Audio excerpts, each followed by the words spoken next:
Assalamualaikum teman-teman, welcome back to my YouTube channel. Jangan lupa di like, comment, and subscribe ya. Karena subscribe itu gratis, dan yakin deh gak bakal ngurangin tenaga kalian. Gak nyampe 1 menit juga kok. Aku hitung mundur ya. 3, 2, 1. Terima kasih untuk kalian yang sudah subscribe. Aku doain semoga dilancarkan rezekinya ya. Assalamualaikum warahmatullahi wabarakatuh teman-teman kalian semua. Di sini saya akan sedikit berbagi ilmu yang sudah saya dapatkan, yaitu mengenai keimanan sebagaimana yang sudah termaktub, yang sudah dijelaskan dalam Quran surat Al-Buruj. Surat yang oleh para ulama itu dinilai sebagai surat atau wahyu yang turun ke-27 kepada Nabi Muhammad SAW. Surat ini turun tepatnya sebelum Nabi itu hijrah, yang berbicara mengenai sikap para pendurhaka yang menyiksa serta melecehkan orang-orang yang beriman, yang mana penyiksaan tersebut sampai di luar batas kewajarannya. Allah Subhanahu wa Ta'ala memulai surat ini dengan bersumpah, dengan qasam. Bismillahirrahmanirrahim. Was-sama'i dzatil buruj. Al-buruj itu berasal dari kata baroja yang artinya nampak, bangunan atau benteng yang tinggi, sehingga dari tingginya itu nampaklah benteng tersebut. Itulah yang dinamakan dengan buruj. Seorang perempuan, seorang wanita yang terlihat auratnya, yang terbuka auratnya, itu dinamakan dengan mutabarrijan, terbuka auratnya. Bintang yang bersinar di malam hari itu dinamakan dengan buruj juga. Nah, dari sini banyak para ulama yang mengartikan surat tersebut, ayat tersebut, yaitu dengan demi bintang-bintang yang bersinar, sebagai tempat berlalunya bintang-bintang tersebut, yang mana sekarang ini oleh sebagian orang, oleh kebanyakan orang dijadikan sebagai tempat atau nama kelahirannya. Semisal kalian ditanya oleh orang, apa bintang kelahirannya? Pasti kalian akan menjawab, ada yang menjawab Capricorn, ada yang menjawab Sagittarius, ada yang menjawab Leo, ada yang menjawab Sagittarius, dan lain sebagainya itu. Inilah yang dimaksud sebagai nama dari kelahirannya. Wa ma naqamu minhum illa ayyu'minu billahil azizil hamid. Naqamu di sini ini berarti menganggap buruk sesuatu sehingga melakukan sesuatu sikap itu sesuai pandangannya yang buruk. Semisal ada orang yang tidak suka ke saya, orang yang benci ke saya, orang yang memaki saya menganggap itu sebuah keburukan. Kemudian apa yang saya lakukan kepada orang tersebut? Pastinya bisa jadi saya menasihati orang tersebut, bisa jadi saya marah kepada orang tersebut, bisa jadi juga saya akan memukul orang tersebut. Ini sesuai dengan apa yang saya nilai. Sehingga naqamu di sini itu diartikan sebagai sebuah ketidaksetujuan.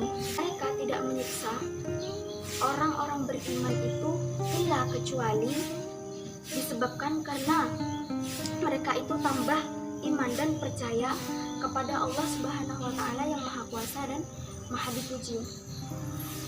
Pujian di sini tidak akan lahir dari suatu perbuatan yang terpaksa, tidak sadar dan tidak baik. Jadi apabila ada suatu perbuatan yang didasari ketidaksetujuan, ketidaksadaran, maka walaupun perbuatan tersebut baik, maka itu dianggap tidak baik karena perbuatan tersebut didasari ketidaksadaran, didasari keterpaksaan. Kalau ada semisal perbuatan tersebut didasari dengan kesadaran, akan tetapi perbuatan tersebut terpaksa, pastinya perbuatan tersebut akan dinilai tidak baik juga, akan tidak mendapat pujian dan sanjungan dari Allah Subhanahu wa Ta'ala. Karena apa? Karena perbuatan tersebut didasari dengan keterpaksaan. Jadi perbuatan yang senantiasa mendapat pujian dan rahmat dari Allah Subhanahu wa Ta'ala itu merupakan perbuatan yang dilakukan secara sadar, tidak terpaksa dan baik. Maksudnya baik di sini semata-mata dilakukan karena Allah Subhanahu wa Ta'ala, dalam artian perbuatan perbuatan yang akan mendapat sanjungan dari Allah Subhanahu wa taala. Alladzi lahu mulkus samawati wal ard wallahu ala kulli syai'in syahid. Allah itu pemilik, Allah itu zat yang menciptakan. Itu artinya dari lahu. Kepemilikan Allah itu dalam hal apa? Allah itu merupakan yang menciptakan, dan bukan hanya yang menciptakan, akan tetapi Allah itu juga yang mengendalikan segala sesuatu yang ada di langit dan di bumi ini. Dan Allah terhadap segala sesuatu, mulai dari hal yang kecil dan hal yang besar, itu maha mengetahui dan maha menyaksikan. Karena demikian, kemudian datanglah ancaman kepada ashabul ukhdud dan orang-orang yang ada hingga saat ini. Apa ancaman tersebut? Ancaman tersebut, innal ladzina fatanul mu'minina wal mu'minat tsumma lam yatubu falahum adzabu jahannam walahum adzabul harik. Fatanu di sini berasal dari kata fatana, yang pada mulanya itu berarti membakar emas supaya diketahui kualitas dari emas tersebut. Jadi kata fatan di sini dapat diartikan sebagai menyiksa, membakar menggunakan api, dan bisa juga diartikan sebagai menguji. Tujuan diuji itu apa? Untuk diketahui kualitasnya. Seperti karatnya itu sekian-sekian, beratnya itu sekian-sekian, dan kualitasnya sekian-sekian.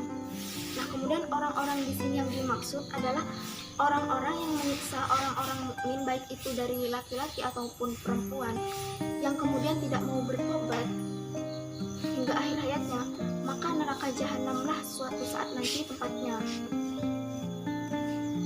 Walahum adzabul harik, dan mereka itu juga mendapatkan siksaan berupa pembakaran di akhirat nanti.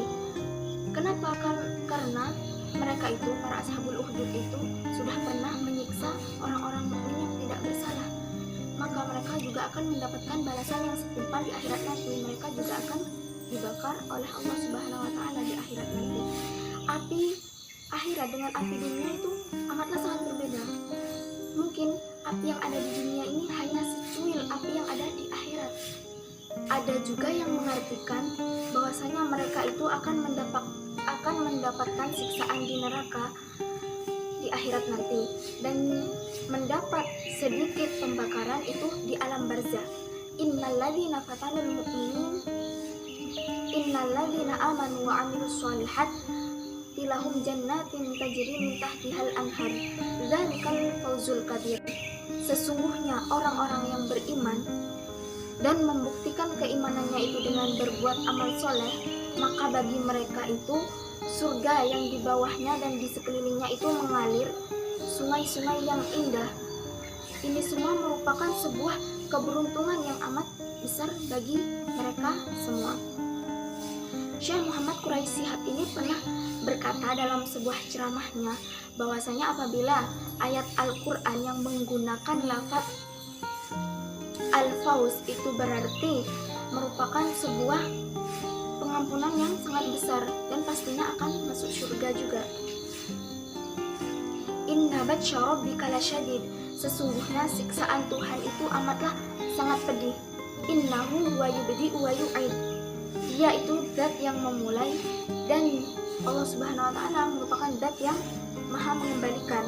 Artinya bisa banyak di sini. Kita yang awalnya tidak hidup, kemudian oleh Allah Subhanahu wa taala diciptakan. Berarti kita dimulai oleh Allah Subhanahu wa taala. Kemudian kita, apabila kita sudah mati sebagai makhluknya Allah, apabila Allah berkehendak, maka kita bisa dihidupkan kembali oleh Allah Subhanahu wa taala. Itulah Allah Subhanahu wa taala, zat yang maha berkehendak. Apapun yang Allah inginkan, pasti itu akan terjadi. Kun, setiap sesuatu yang diinginkan oleh Allah itu pasti akan terjadi. Arti lain juga bisa diartikan Tuhan itu menyiksa. Ini kan ya, misalnya ada orang yang terbakar, kira-kira orang tersebut hangus enggak? Pastinya hangus kan? Bahkan hancur. Kan sudah jelas selesailah orang tersebut, ya kan? Masih mau berkata tidak. Allah Subhanahu wa taala itu memulai menciptakan, begitu hancur kemudian dihidupkan lagi. Itu ada ayat yang berbunyi Bismillahirrahmanirrahim. Kullama nadijat juluduhum baddalnahum juludan ghairaha. Yang pada intinya ayat tersebut itu berisi mengenai setiap sesuatu yang hangus yang dia miliki, yaitu kulit, maka oleh Allah Subhanahu wa taala kemudian diciptakan kulit baru lagi. Itu artinya dari innahu huwa yubdi'u wa yu'id wa huwal ghafurul wadud. Tetapi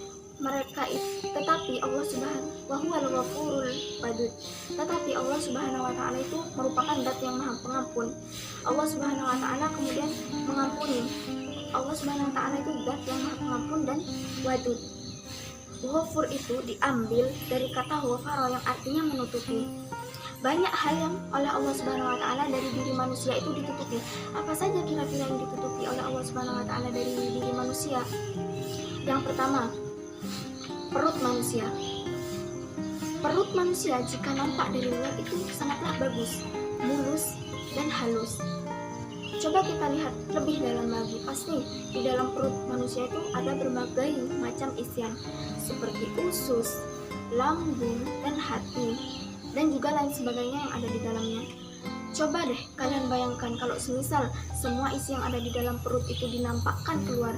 Kira-kira kalian jijik enggak? Kira-kira orang-orang jijik enggak? Pastinya jijik kan? Itulah Allah Ghafur, Maha menutupi. Kemudian apalagi yang ditutupi oleh Allah dari diri manusia? Yang ditutupi dari diri manusia itu niat buruknya. Seperti contohnya, saya berniat buruk kepada teman saya tidak suka kepada teman-teman saya membenci mereka. Akan tetapi secara langsung dari luar saya itu nampak seperti suka kepada mereka, seperti senang kepada mereka. Padahal sebenarnya dalam hati saya itu tidak suka kepada mereka. Itulah antara raut wajah dan hati itu tidak sama. Jadi untuk kalian semua jangan sampai memiliki berwajah dua. Maksudnya berwajah dua apa itu? Munafik. Dari luar nampak bagus, sedangkan dari dalam tidak. Seperti itu. Dan juga sebaliknya, bisa jadi saya menyukai seseorang, akan tetapi saya tidak pernah menggambarkan bahwasanya saya suka terhadap orang tersebut, dikarenakan saya malu. Itulah Allah Ghafur, Maha menutupi. Allah itu menutupi segala sesuatu yang ada dalam diri kita, mulai dari rahasia kita, aib kita, bahkan sekalian dosa yang paling besar yang pernah kita lakukan yang ada dalam diri kita, Allah tutupi dari orang-orang yang tidak mengetahui, orang-orang banyak yang mungkin tidak mengetahui dosa yang ada dalam diri kita. Itulah Allah, zat yang Maha Ghafur. Berbeda halnya dengan manusia. Terkadang Tuhan ini, Allah Subhanahu wa taala ini melukiskan dirinya dengan Ghafirud Dzambi. Akan tetapi Allah Subhanahu wa taala itu juga melukiskan dirinya dengan Ghafur. Bisa juga Allah Subhanahu wa taala itu melukiskan dirinya dengan Ghaffar. Semua itu Allah Subhanahu wa taala lakukan, tidak ada yang sia-sia. Semua memiliki makna tersendiri. Ghafur itu memiliki makna berulang-ulang dan banyak sekali. Sekali Anda melakukan kesalahan, pasti oleh Allah Subhanahu wa taala dimaafkan. Kemudian kalian melakukan kesalahan lagi, lalu meminta maaf kepada Allah Subhanahu wa taala, meminta pengampunan. Pastinya oleh Allah Subhanahu wa taala itu akan dimaafkan lagi. Dan begitu pun seterusnya. Allah Subhanahu wa taala itu akan memaafkan kesalahan kalian. Berbeda halnya dengan manusia. Apabila kita punya salah kepada manusia satu kali, mungkin masih bisa dimaafkan, masih bisa ditoleransi. Tetapi apabila kita memiliki kesalahan lagi yang kedua kalinya, ketiga kalinya, dan seterusnya, bisa jadi makhluk Allah ini memaafkan dan bisa jadi tidak. Itu tergantung dari hati mereka. Itulah perbedaan antara Allah dan makhluknya. Kemudian wadud, apa sih makna dari wadud itu? Wadud itu merupakan cinta yang didasari dengan bukti-buktinya. Nah, kalau ada orang ini kan ya, mawaddatan warahmatan, ya kan? Bukan hanya cinta saja. Kalau cinta hanya sekedar diucapkan, tidak dilakukan dengan bukti, itu sia-sia, hanya sekedar omong kosong saja. Wadud ini juga bisa berarti pelaku dan sekaligus objek. Tuhan ini mencintai sekaligus yang dicintai. Bukti cinta itu adalah dengan memberikan yang banyak, akan tetapi dia itu masih menganggapnya sedikit. Sudah banyak yang Anda beri, tapi Anda menganggapnya hal tersebut masih sedikit. Bukti cinta itu menerima yang sedikit, tapi Anda anggap itu banyak. Itulah Tuhan, seperti itulah Tuhan, wadudnya Tuhan. Anda memang benar-benar cinta kepada Tuhan, kepada Allah Subhanahu wa Ta'ala, pastinya apapun itu kalian akan berikan. Nyawa sekalipun Anda akan berikan, dan Anda menganggap bahwasanya itu masih sedikit. Kalau ada mawaddatan antara suami dan istri, dan menganggap apa yang mereka berikan kepada pasangannya itu sudah banyak, walaupun sebenarnya yang mereka berikan itu sedikit, dan yang mereka terima dari pasangannya itu banyak, ya walaupun sebenarnya sedikit. Kemudian yang dia berikan sedikit, walaupun sebenarnya itu sudah banyak, itulah tidak mencerminkan sikap wadud tadi. Bil arsyil majid, dia Allah Subhanahu wa Ta'ala merupakan zat yang memiliki singgasana yang maha mulia. Fa'alul lima yurid, dia bisa melaksanakan apapun yang dia kehendaki, dan kapanpun yang Allah mau. Saya kira inilah sedikit gambaran dari penjelasan saya tadi. Mungkin teman-teman semua bisa mengambil hikmahnya dari apa yang sudah saya jelaskan.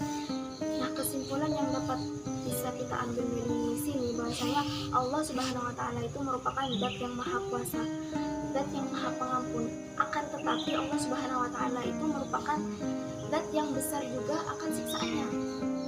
Kita sebagai makhluk Allah Subhanahu wa Ta'ala dituntut untuk selalu mendekatkan diri kepada Allah Subhanahu wa Ta'ala tersebut.